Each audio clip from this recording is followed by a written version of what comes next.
The views and opinions expressed on this program are those of the participants and do not reflect the views of BronxNet or the program underwriters.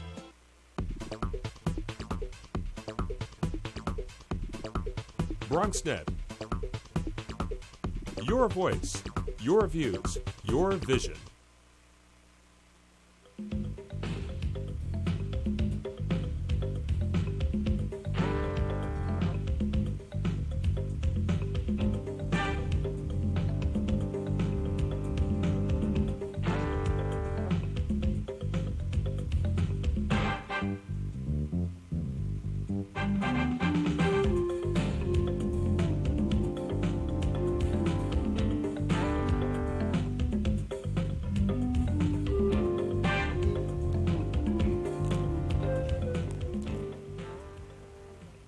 Good evening and welcome to BronxTalk. Coming off his failed bid to become mayor, tonight's guest will be leaving his position as city controller at the end of the year. Tonight he's here to review that race for mayor a bit, talk about his term as controller, maybe offer some advice for the new controller and mayor, and talk about a number of Bronx and city issues. If you'd like to join the conversation, then please do. Call in at 718-960-7241. You can also email them to us at bronxtalk@hotmail.com, and we'll read those on the air during a future edition of our program. For now, in our studio, making his 8th appearance. That was 10. He better be able to count. He was I was about to audit your fingers. That's right. His 8th appearance on BronxTalk, which we appreciate. It's Controller John Liu. Thank you for joining us. Great to be on with you, Gary. I guess the first question, how do you feel after that race? For mayor, you weren't one of the front runners and it didn't turn out. I was disappointed in the results, but nonetheless, we ran a hard campaign, a strong campaign. I was proud of the issues that we highlighted. And in the end, some of my opponents took on my very own issues. So in a way, my campaign already made change. But look, there are no regrets. I look forward. I am privileged to have served as New York City Controller now, coming up on 4 years. Proud of the record that we've built, saved $5 billion through our audits and contract review, created jobs by accelerating our capital construction plans at low interest rates. And, of course, our investment funds are up substantially over the past 4 years. Our pension funds have done well with the investment. So I'm delighted at the record that we've been able to build as controller and talked about the issues that are necessary for Bronxites and New Yorkers in my run for mayor of New York. What issues do you think resonated, I'll use the word resonated, with others that picked up and that you support, and certainly with this new mayor, might be put into place? Well, ever since I started as city comptroller, actually when I was running for city comptroller 4 years ago, I talked about the issues of economic inequity, about the fact that we are in an economy where in good times or bad, there seems to be some people who do really, really well and everybody else being left behind. And that's been the case here in New York City for many years, where we have a widening wealth gap that is bigger and growing faster than the rest of the country. Mm-hmm. So economic inequity has been a problem. As controller, I talked about the need not only for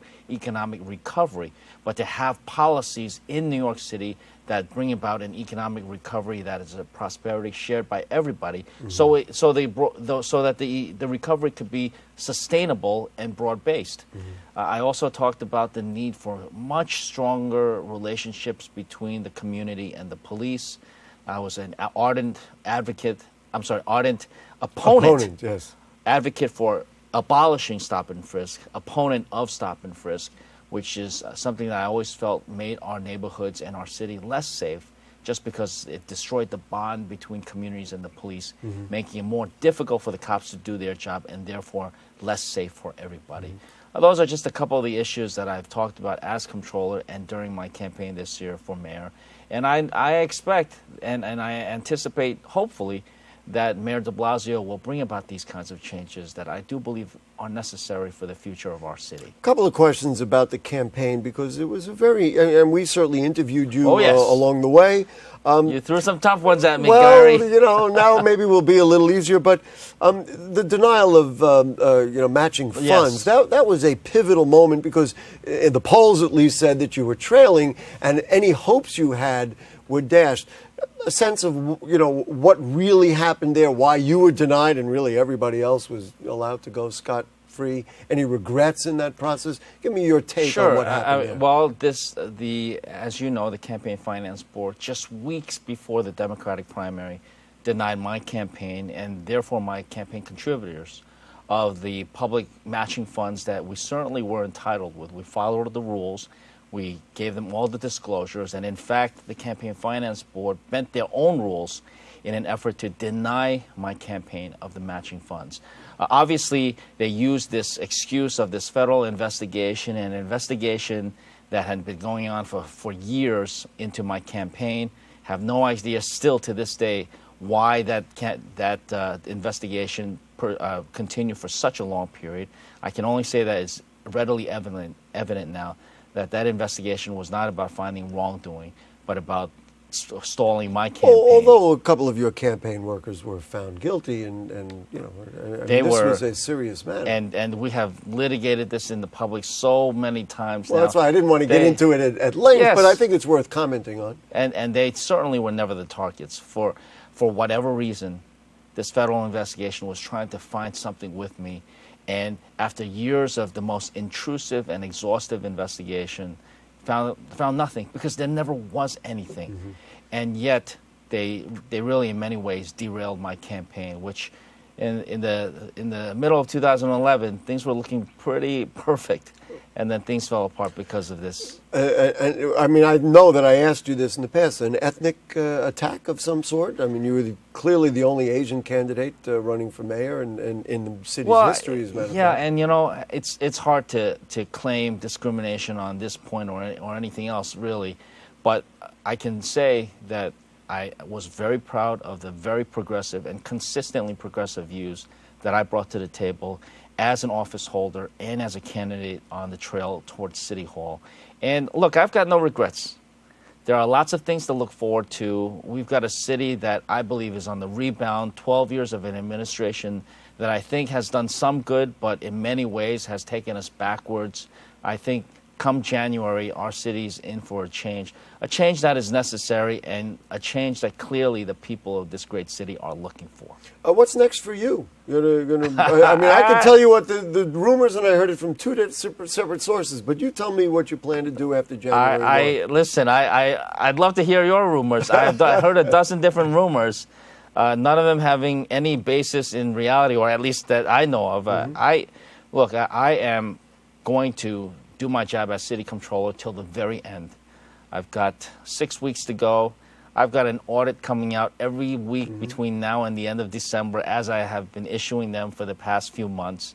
We've got contracts to carefully scrutinize, again, to ensure that your money, the taxpayers' money, the public's money, is not being wasted in any way. Mm-hmm. We have some more investment decisions to make to secure the future of our retirees, pensioners, and therefore our taxpayers. Mm-hmm. And we've got a bond offering coming up just, I think, the following week, where we'll be in the capital markets to try to get the best deal for our city taxpayers. And so really after January 1st, no thought? I mean, you must have something. Are you going to open up a private practice of some sort? Make a heck of an accountant. There are a number of choices that I have coming January, and I'll make the decision then. But no matter what I do, I'm going to be fully engaged in the affairs and the issues of this great city that we live in. The rumors that you're interested in being the state controller? Listen, those are the same kinds of rumors, by the way, that they spoke of my predecessor, Bill Thompson, after the 2009 mayoral campaign. The fact of the matter is that there are so many rumors out there. I don't want to address any of the rumors except to say that I'm not going to let up on my responsibilities as city controller. You'd consider being the state Hold on, Gary. Gary. I'm trying. And I will make a decision about what to do next year. And it might include public office somewhere? Listen, everything is on the table. Fair enough. And in fact, one of my favorite possibilities is using my detailed knowledge of the streets and neighborhoods of the Bronx and the rest of New York City. I think if I get my hack license, I could earn some really good tips. There you go. What's the best of your term as controller? I mean, you just won an award. I saw it came through for audits, and the budget, the New York City budget app wins the Best of New York City award. Are those the things, and I'm not saying that would be your legacy, but would be the city's legacy that may alter the way the city does business based on things you did when you were controller? Well, thank you very much for pointing out the award that we won on the audit trail. I shouldn't say I got it. I give the credit where credit's due with my audit bureau, a team of professional auditors that have really raised the bar in auditing and holding people and city agencies accountable for spending the public's money. They got a very high rating and high commendations from their peers, which is every 3 years my audit folks are supposed to go through a peer review with experts from across the country, and they got very high grades this time. So I'm very proud of the work they've done. And they've, in fact, contributed to the large amounts of money that we have saved and recovered for the people of New York City. I am also very proud of the much higher transparency we have in New York City's finances today, with the app that you mentioned, Checkbook NYC, which has won great plaudits from good government groups all around the country. U.S. PIRG, the United States Public Interest Research Group, being one of those that have given my office very high marks for Checkbook NYC, which is something we've talked about on this show, where we have put online every single transaction expenditure that is made by city government here in New York. What do you think the effect of those things will be? I mean, it's very clear. The effect of transparency is better, stronger, and more accountable government. So in the case of Checkbook NYC, the simple fact that anybody could go online to this website, checkbooknyc.com, or you can access it through you can access it through comptroller.nyc.gov. The simple fact that anybody could see these transactions makes those of us who are charged with spending the public's money, myself included, much more careful, much more judicious about how we spend the taxpayers' money. So, for example, since I put Checkbook NYC up as an app for the public to use, we no longer see liquor bills coming from the mayor's office. My own office, we've been much more careful also. I've chided my folks about the high amounts of money we've spent on postage, so we've cut that back. So the fact that people can see these kinds of transactions automatically saves taxpayers' money. It's interesting. Before I was talking to you about it before we got on the air, and before I came to the show, I moderated the debate between the candidates who might run for city council speaker. I think they are running. Well, who are running? Who yes, might become the city council speaker? But one of the things we talked about was morality in government. It just seems such a simple rule. You don't take money from the public coffers and put it in your pocket, right. And certainly you don't take influence and then go and vote on something. I guess this is the kind of thing that would just make it so easy to track. Where did this money go without having it? Exactly. That's why far more transparency and more tough and open disclosures on the part of elected officials. I think that stalls or prevents bad things from happening in the first place. Have you had a conversation with Scott Stringer? And if so, what kinds of things would you recommend, and do you think he really is going to do to move this process forward? I think Scott's going to hit the ground running. Yes, I spoke with him today. I've been talking with him almost every day. Today we had a large, significant meeting called the Prevailing Wage Council, where we talked about the labor law issues in the city of New York. The comptroller's office is responsible for enforcing many of the state labor laws within the confines of New York City. I've spoken with him about transition issues, about things that need to be concluded after I leave office and he takes over on the audit front, some of the key contracts to be mindful of, some of the changes that we still need to make on the investment horizon. So I wouldn't say that I have any advice for him, because Scott's a pretty smart person, and I think he's well prepared, and he's been really gearing himself up to take office now that the elections are over. One of the issues, and it's not going to be a surprise to you that I'm going to raise it, that you have been very active on, and certainly we have discussed it on the show, and I've discussed it with you even off camera, is this whole water filtration project that's right yes. up here in the Bronx. I'm shocked that it would come up yes, in our conversation today. You did a very thorough series of audits and investigations in it. determining that the thing was way over budget. The DEP couldn't explain why it's way over budget. You did an exhaustive study of the parks that were promised but were never built. It turns out that a lot of that money was money taken out of the Parks Department budget to begin with. Those parks were already supposed to have been built. Yet, it continues. What is the play out of this? Is there an end to this, or is it, gee, Controller did a nice audit. Yeah, he found some things that were wrong, but the city and the DEP goes about its business and proceeds as if nothing happened. Well, in some ways, the decisions that were made quite some time ago and the promises, as false as they may have turned out, they kind of set the motion in. I mean, once the city went down the path of building that filtration plant, and once they dug the hole and put the foundation in, it was very hard for the city to turn back. But nonetheless, the management of that project should have been much tighter so that the cost overruns could have been avoided. The hiring process, particularly that of Bronx residents being promised jobs, that should have been managed much more carefully to ensure that Bronxites did get the jobs. And the Parks Department carrying through on their promises, that's something that's not too late for them to complete. It's just that right now they're claiming that they've fulfilled their commitment when in fact they've simply replaced much of what they already committed even before there was any talk of a filtration plant. So that's one area where Bronxites and the new City Hall can follow through on that promise to deliver those parks. Another issue that came up through this was the commingling of funds. In other words, the water monies that people pay should go directly to the water system, but here we had an actual assignment of $200 million, even though we know that maybe $140 million was actually spent, came out of water money to fix up parks. Is that the kind of thing that can be stopped? Does it take legislation to stop it, or is it simple, a careful audit or no? oversight? I think in the original, let's call it for what it really was, a community benefits agreement.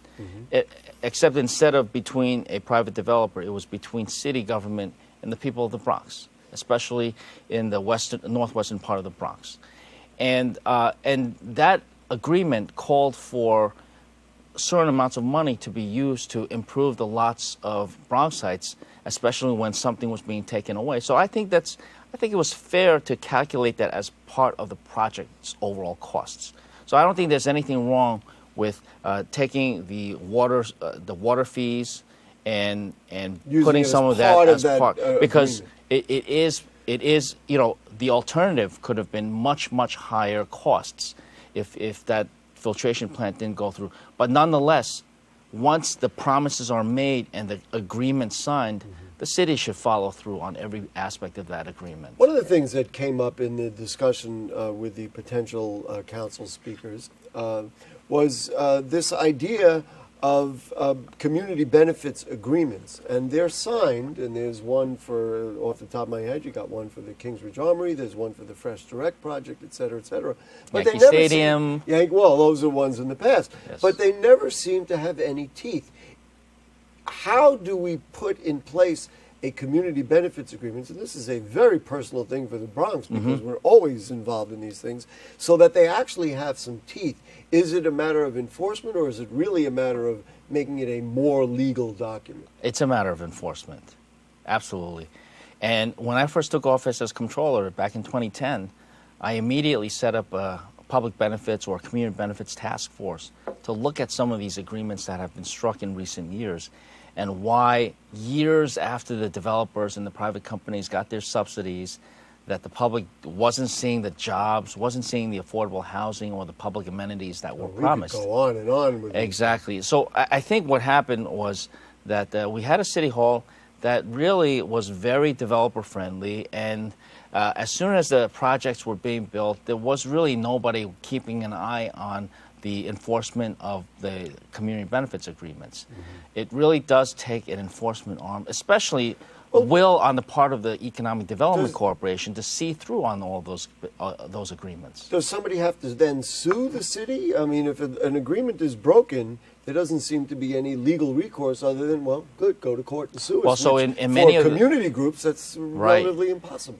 In many of the cases, the community benefits agreements is technically between the developer and community groups, and then years afterwards, those community groups become defunct or no longer exist, and so it's very difficult. That's why when I was running for City Hall this year, I talked about how City Hall needs to be fully engaged in ensuring that those promises to the public are actually kept. I'm going to give you one mini follow-up, and then after we take a phone call, I'm going to give you a big follow-up on that. What should be done, the mini one is, what should be done with the Yankee garages now? We understand they're going to be in default. Are the taxpayers going to end up paying for the fact that those garages have never worked? Well, even though the Yankees say the taxpayers won't, and the City Hall and the Economic Development Corporation say they won't, I think there's some impact. Worst case scenario, if those bonds completely default, there's going to be some impact to the city's credit rating. Let's go to Bob from Riverdale. Sometimes he's Bob from the Bronx News. Tonight he's Bob from Riverdale. Hi, Bob. How are you? How are you, Gary? How are you, Controller Lou? And, good evening. I can only call you that for 44 more days, I believe. But who's counting? Now, during your tenure as Controller, which was terrific, and I said to you, don't run for mayor, stay as Controller, but was the job what you expected it to be? Oh. And what regrets do you have about the past 4 years, something that you did or didn't do? Bob, great questions. You get the job as host of the show. Well, you've been doing it well for 19 years, All right, Gary. there you go. Well, Bob, thank you very much for calling in and for your kind words and your question. I think as Controller over these past 4 years, I've done everything that I promised I would do back in 2009 when I was campaigning, and much more. I've elevated the functions of audit and contract review. In fact, that's where we've saved the most amount of money. I have seen in recent years that the audit function or the contract review function wasn't taken as seriously as they should have been. And so I assigned the deputy controller specifically for each of those functions. We've also cleaned up the investment process by introducing some reforms. And also we've done a great deal of bond refinancings by taking advantage of the capital markets, where low interest rates we were able to take advantage of low interest rates and save taxpayers billions of dollars.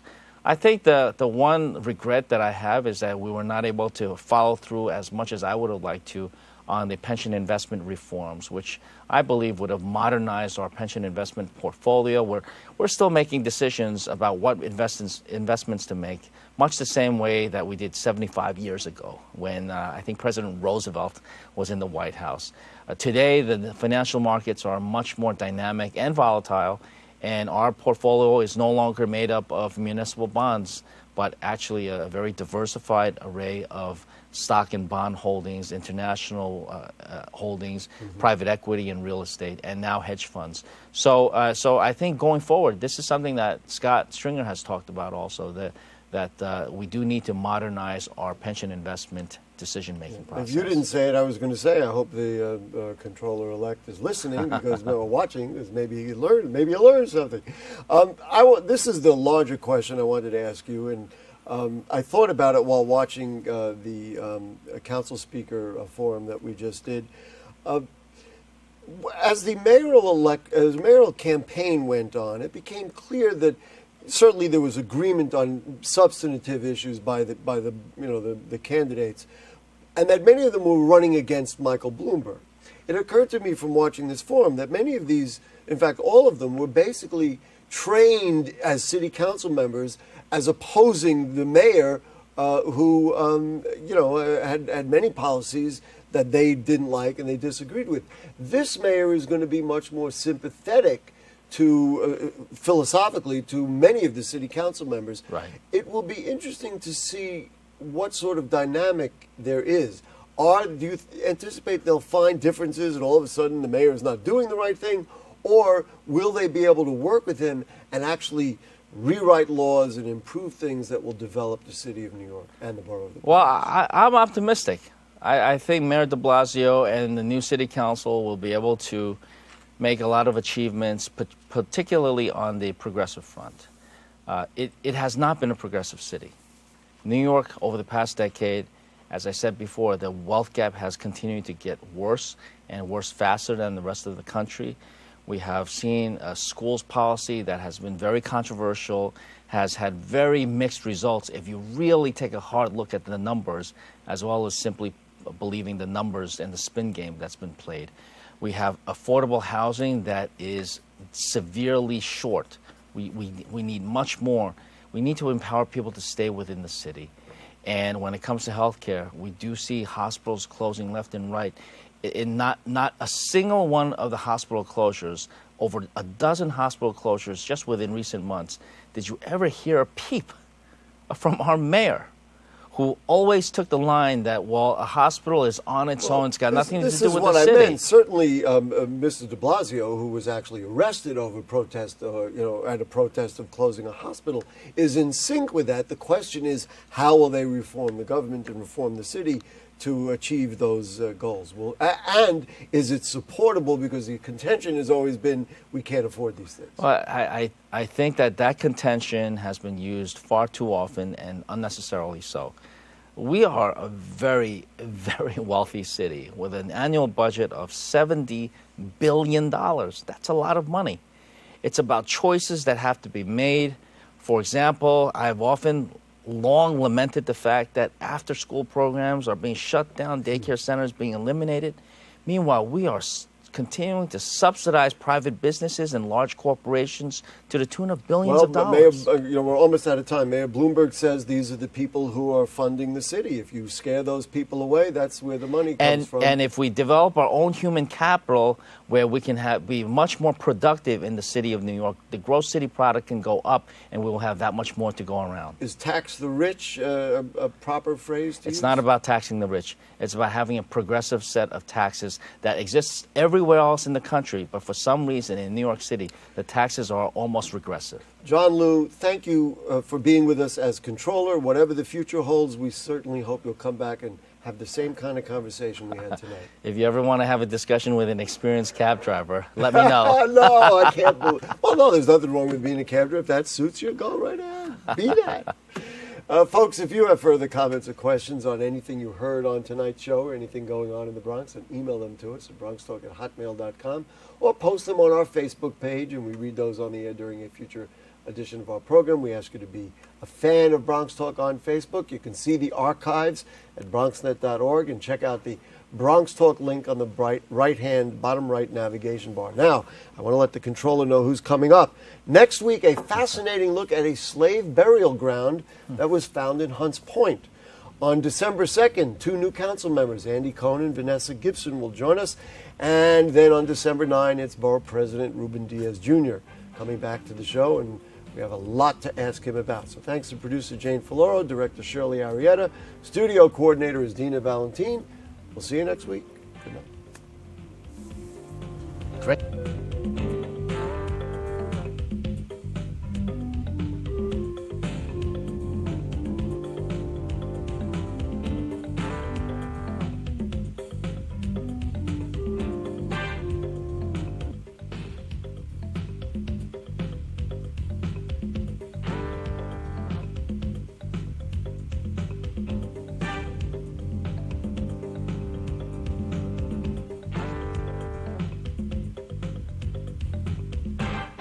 Live with a human for a while, and you get to know a few things. Like, I know she does strange tricks for no treats. But the one thing I will never, for the life of me, know is how she gets so tiny and inside that box. Natalie, how do you get so tiny?